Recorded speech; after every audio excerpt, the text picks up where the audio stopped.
one's for you. This speaks to tradition, and this also speaks to the whole thing of respect the elders. When my grandmother was in her prime, I would think, she spent that time during the 30s in Harlem. And when I was a little man growing up, and she was back in Barbados, blind. She lost her sight by the time she got back here. She would be talking about Marcus Garvey and a whole heap of things, and I was like, at that stage and age, I was saying, well, what kind of granny, like, she really going to see now? Who's she talking about and all that? Because we weren't really taught in school at that point in time about Marcus Garvey.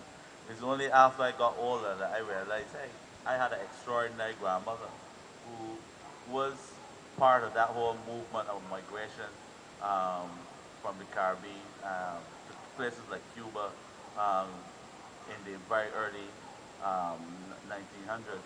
She also would have spent a lot of time in Harlem during that Renaissance period. I also believe that she was a part of the whole Marcus Garvey movement in New York at that time. So I'm really happy about that. So read the poem. The poem is called Yam. Yam because it's so significant, the word yam. She would place us on her lap, feeding us with her 5 fingers, forcing breadfruit and saltfish down our hungry eyes. Out of our darkest world, we grew limbs and stretch. She was blind to the starch in our bowl, but we saw the light in her forehead. Crushed yam we were in her calabash of dreams.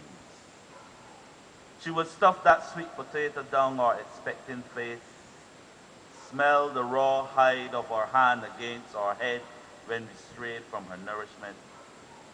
Stories falling from her lips, filling us up with the pride of ancestors, a taste of Africa and Garvey, a touch of tradition. We ate your soul, Grandma, and belched resistance loud. Grand upon grand mourn you. I now house the furniture you once hang high in the roof of your heart. These prized possessions I unlock in your memory and to generations unborn. Lovely.